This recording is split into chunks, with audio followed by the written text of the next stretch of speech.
Perkenalkan, nama saya Arif Budiman, saya mahasiswa semester 3 di UIN Profesor Kiai Haji Saifuddin Zuhri atau yang sebelum berganti status orang lebih mengenal sebagai IAIN Purwokerto atau STAIN Purwokerto. Sudah 1 tahun lebih COVID-19 mewabah di Indonesia. Berbagai upaya sudah dilakukan pemerintah untuk mengurangi kenaikan angka kasus positif COVID-19, seperti memberlakukan peraturan untuk melakukan pekerjaan secara daring atau online, salah satunya kuliah.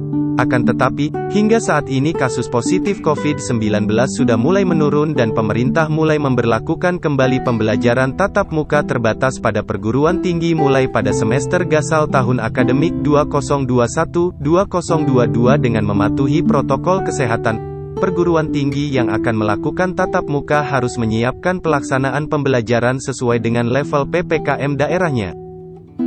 Karena sudah terlalu lama proses pembelajaran dilakukan secara daring, banyak mahasiswa yang merasa bosan, namun tidak sedikit juga yang sudah merasa nyaman dan terbiasa dengan kuliah online.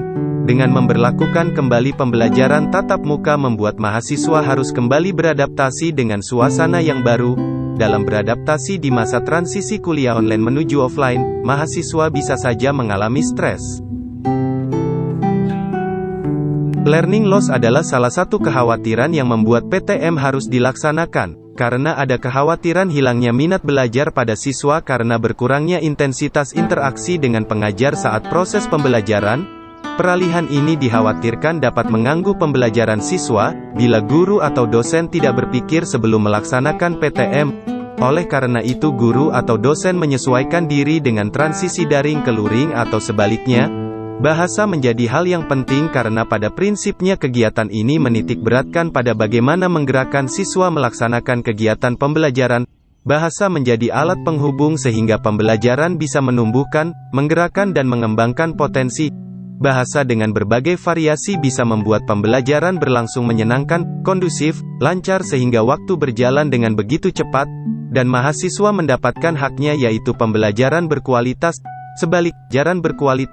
Sebaliknya, bahasa juga bisa membuat pembelajaran berlangsung membosankan, penuh tekanan, dan bagi siswa waktu berjalan begitu. Perlu ada usaha dari guru atau dosen untuk mempermudah transisi pembelajaran agar siswa merasa tidak ada perbedaan yang membingungkan antara daring dan luring. Yang sering dilupakan, pembelajaran harus memadu siswa menghubungkan pelajaran dengan konsep yang telah dikuasai dan praktik kehidupan sehari-hari dengan memberikan diferensiasi cara mendapatkan informasi, mengelola informasi serta mempresentasikan hasil belajar. Dan yang ditunggu-tunggu siswa adalah umpan balik, mereka ingin pertanyaan guru atau dosen tentang apa yang sudah mereka pahami dan mana yang belum. Inilah dasar bagi mereka untuk menekuni lagi pelajaran yang sudah diberikan.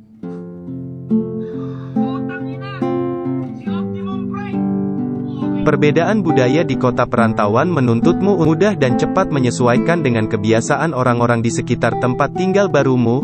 Setiap daerah pasti punya larangan atau pantangan yang berbeda-beda. Nah, setiap anak perantauan harus tahu apa saja larangan di tempat baru itu dan menjauhinya agar dapat diterima dengan baik oleh lingkungan sekitar. Hidup di perantauan, tekanannya banyak. Kamu sebagai mahasiswa rantau harus memulai kehidupan kuliah dengan tekanan yang jauh lebih berat daripada mereka yang tidak pergi merantau. Beradaptasi dengan lingkungan baru, teman baru, kebiasaan baru, dan budaya baru membuat mahasiswa rantau harus pandai menyusun strategi agar bisa bertahan hidup di perantauan seorang diri. Emang tekanan seperti apa saja sih yang sering dirasakan mahasiswa rantau? Tekanan mahasiswa rantau tidak hanya tugas kuliah yang semakin lama semakin enggak masuk akal jumlahnya, tetapi juga tekanan pergaulan. Bertemu teman dari daerah lain menjadi tekanan baru bagi mahasiswa rantau. Perbedaan bahasa dan cara berkomunikasi yang tak jarang menimbulkan salah paham menjadi keluh kesah anak rantau yang sering terjadi. Oleh karenanya, kamu sebagai mahasiswa rantau harus berhati-hati saat berkomunikasi dengan teman dari daerah lain. Mahasiswa rantau juga paling tahu rasanya kesepian, yang sudah menjadi makanan sehari-hari. Apalagi, media sosial dapat membuat rasa kesepian, atau istilah kerennya homesick, datang kapan saja. Misalnya, tidak sengaja saat tengah malam melihat Instagram story teman yang lagi dinner bareng orang tuanya. Tidak pulang, tapi kangen. Pergolakan seperti ini biasa dirasakan mahasiswa rantau. Belum lagi, tekanan keuangan yang enggak kalah seremnya. Anak perantauan yang jauh dari orang tua tahu betul bagaimana beratnya berjuang di tanah rantau dengan jatah bulanan yang sangat terbatas. Nah, gimana tipsnya mengendalikan keuangan bulanan ala anak rantau? Program penghematan yang biasanya dilakukan mahasiswa rantau adalah dengan makan di warteg tiap hari. Sebenarnya boleh aja kamu makan di resto bintang 5 sekali-kali, tetapi jangan keterusan sampai jadi kebiasaan, ya. Kalau keterusan, uang jajanmu pasti akan habis sebelum akhir bulan. Terus, kamu pun akan ditemani mie instan setiap hari sambil nungguin transferan. Tips berhemat berikutnya adalah dengan mencatat pengeluaranmu sehari-hari. Pencatatan ini dilakukan agar kamu tahu dana bulanan dihabiskan untuk apa saja. Buat anak rantauan, aplikasi pencatatan keuangan bisa membantu mengelola uang bulanan. Jauh dari orang tua, harus bisa proteksi diri. Jauh dari orang tua dan keluarga menuntut mahasiswa rantau harus bisa menjaga dirinya secara mandiri. Jangan karena alasan menghemat akhirnya memilih makanan murah yang tidak memprioritaskan. Saat jauh dari orang tua inilah sebenarnya komitmen kita sedang diuji. Apakah kamu sungguh-sungguh ingin berkuliah atau hanya ingin hura-hura? Bermain bersama teman itu boleh, asal tidak setiap hari. Rebahan sambil scroll medsos juga boleh, tetapi jangan kelamaan atau sampai lupa waktu. Kalau mau tahu cara merantau agar sukses, kamu harus bisa kontrol diri dan jangan sampai lepas kendali. Tetap ingat kapan waktu makan, saat belajar, waktu me time, serta saat istirahat. Apa aja sih hal yang bisa dibanggakan dari mahasiswa rantau? Skill mengatur waktunya enggak perlu diragukan. Mahasiswa rantau pinter banget kalau urusan ngatur waktu karena banyaknya urusan yang harus dikerjakan.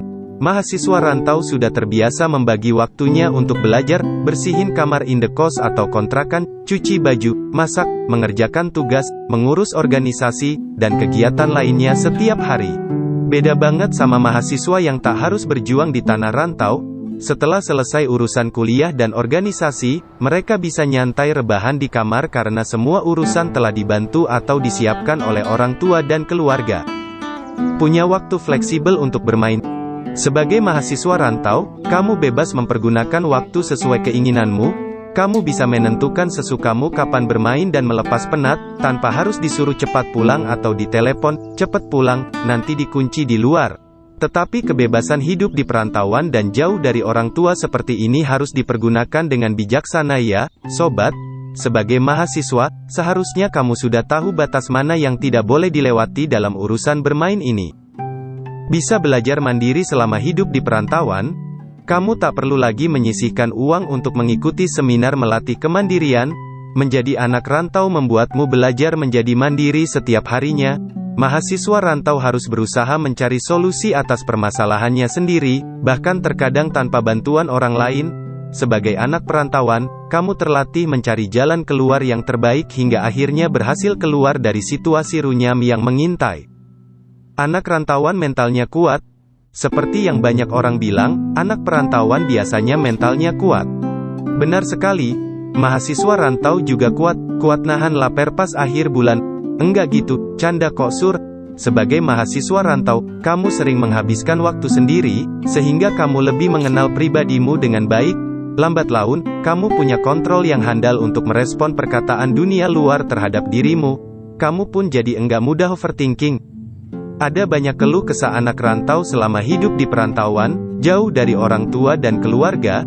Meskipun kedengarannya seram dan memprihatinkan, kamu wajib berbangga diri karena sejatinya kamu sudah selangkah lebih maju dibanding mereka yang tak harus berjuang di tanah rantau.